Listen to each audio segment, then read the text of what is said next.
साहब, ये जो आपके इंटर होने से पहले ही जो तशद्दुद आ गया है, इससे फायदा होगा या नुकसान होगा?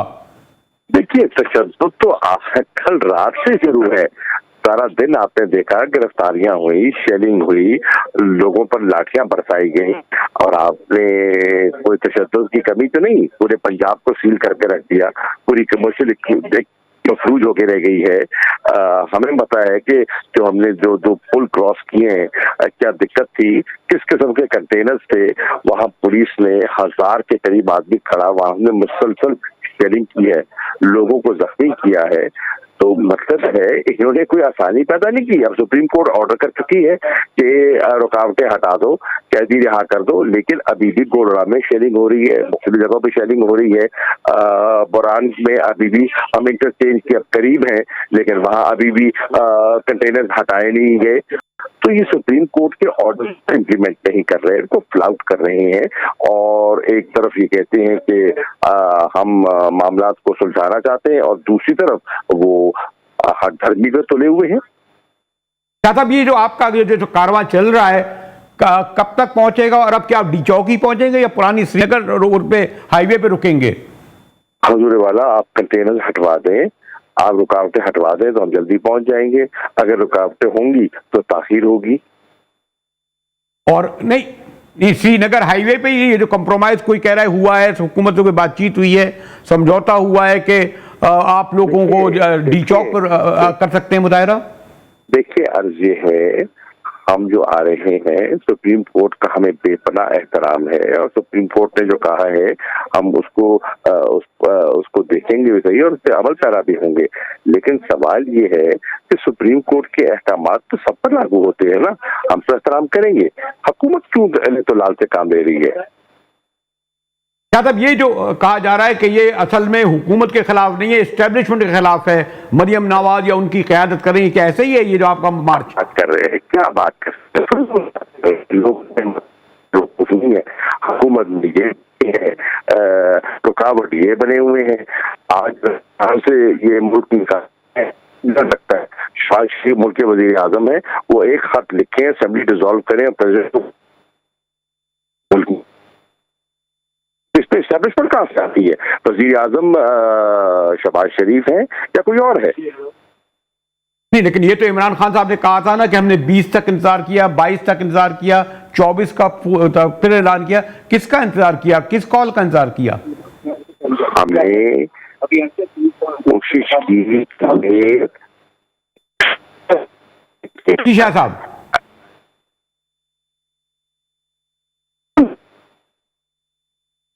उन्होंने उन्हीं से बात वही करेंगे ना। आइन में अख्तियार किसका है असेंबली डिसॉल्व करने का? मेरा, आपका तो नहीं है, वजीर आजम का है ना मेरे भाई। नहीं, वज़ीर आज़म का तो है, लेकिन आप प्राइम मिनिस्टर ने, इमरान खान साहब ने कहा था ना कि हम 20 तक इंतजार करते रहे, 22 को किया, हमें बत्ती के पीछे लगाया जा रहा था। कौन बत्ती के पीछे लगा रहा था? यार, आप इतने भी सादा नहीं है जितना आप सुनाई दे रहे हैं। आपको मालूम है, बत्ती के पीछे इसलिए भी लगे हुए हैं कि इनकी अपनी बत्ती गुल होना है और इनको समझ नहीं आ रहा कि करें क्या। इनके अंदर यकसुई नहीं है, भांत भांत की बोली है, मुख्तलिफ जमातें हैं, मुख्तलिफ इंटरेस्ट हैं और वो किसी चीज पर मुतफ़िक़ नहीं हो रहे। अगर मैं आपसे आखिर में पूछूं कि आप माशाल्लाह बहुत ही सीनियर रहनुमा हैं और आपको इल्म है, और मुझे ऐसा लगता है कोई हाथ है जिसमें लाहौर में भी तशद्दुद कर रहा था, इस्लामाबाद में कर दिया, इवन पेशावर में कर दिया, और तहरीक अगर पुरतशद्दुद हो जाए तो उसका जो आपकी कॉज है, यानी इलेक्शन का मुतालबा या लीडरशिप है, नुकसान उनको होता है। तो आप ये नहीं वादे तौर पर कह सकते कि जो लोग तशद्दुद कर रहे हैं असल में आपकी तहरीक को नुकसान पहुंचा रहे हैं, सबोताज करना चाह रहे हैं, बिल्कुल प्रोवोकेटर है। तशद्दुद पंजाब पुलिस कर रही है, शरीफ कर रहे हैं, वफाकी हुकूमत कर रही है, शहबाज शरीफ कर रही है, निजाम को बोल उनको तो आप लोगों को भी वादे तौर पर दो टोक नहीं कहना चाहिए कि हमारे इनसे कोई ताल्लुक नहीं है, जो तशद्दुद कर रहे हैं, हंगामा कर रहे हैं, इस तरह की कर रहे हैं। तो पहले दिन मुसलसल का है कि हमारा तो करना ना है नहीं जुड़ता, हमारी सोच ही नहीं मिलती, गुल्लू बट हमारे पास नहीं है। तो फिर इंशाल्लाह आज रात तक आप इस्लामाबाद पहुंच जाएंगे और उस वक्त तक बैठे रहेंगे जब तक के इलेक्शन का ऐलान नहीं होगा। ये इस मुल्क का वाहिद हल इलेक्शन है मेरे भाई, बाकी सब जो है वो दिखावा है। अब इस हुकूमत को समझना चाहिए कि ये अपनी जिद पर कायम रहते हैं, फैसले नहीं कर पाते, नहीं कर पा रहे। और ये बताएं इस कैफियत में इनके जो वजीर खजाना है मिस्टर इस्माइल साहब वो दुआ बैठे हैं, तो हाँ इनकी हुकूमत को, इनके वजीर खजाना को क्या अहमियत देगा जब वो टेलीविजन स्क्रीन पर ये मनाजिर देखेंगे जो हम आप और मैं देख रहे हैं।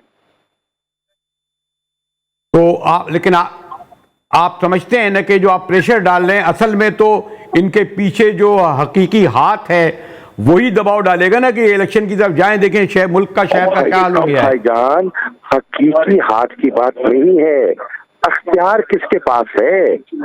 आइन और कानून के मुताबिक अख्तियार किसके पास है? या तो शहबाज शरीफ खड़े हो जाए और कह दे कि मैं बेख्तियार हूँ, ये अख्तियार मेरा नहीं है, आइनी और कानूनी मेरा अख्तियार नहीं है, चले फिर हम देखते हैं किसका अख्तियार है, उनसे बात करते हैं। जब आइन और कानून के मुताबिक वो मुल्क के वजीर आजम है, अख्तियार उनके पास है, उनको उठकर फैसला करना चाहिए। तो आप इसका मतलब ये कि इस्लामाबाद ही पहुंचेंगे और इस्लामाबाद में उस वक्त तक बैठे रहेंगे जब तक के इलेक्शन का ऐलान नहीं होगा।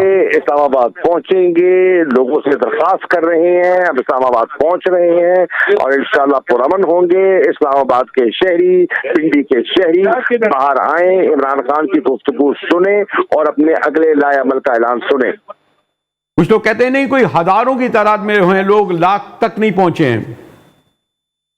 किबला जो मर्जी कह दे, जो मर्जी कह दे, अगर इनको इतना एतमाद था अपने पर तो फिर इतने कंटेनर लगाने की जरूरत नहीं थी, पुलिस का सहारा लेने की जरूरत नहीं थी, कैद करने की जरूरत नहीं थी, टेयर गैसिंग करने की जरूरत नहीं थी। ये बताएं, जब आपको दिखाई दे रहा हो कि आपका जो हरीफ है वो नाकाम हो रहा है तो फिर आप इस किस्म पर तशद्दुद क्यों करेंगे? मतलब है कहते हैं ना पंजाबी में 100 गन्ने भी खा दे तो 100 लितर भी खा दे।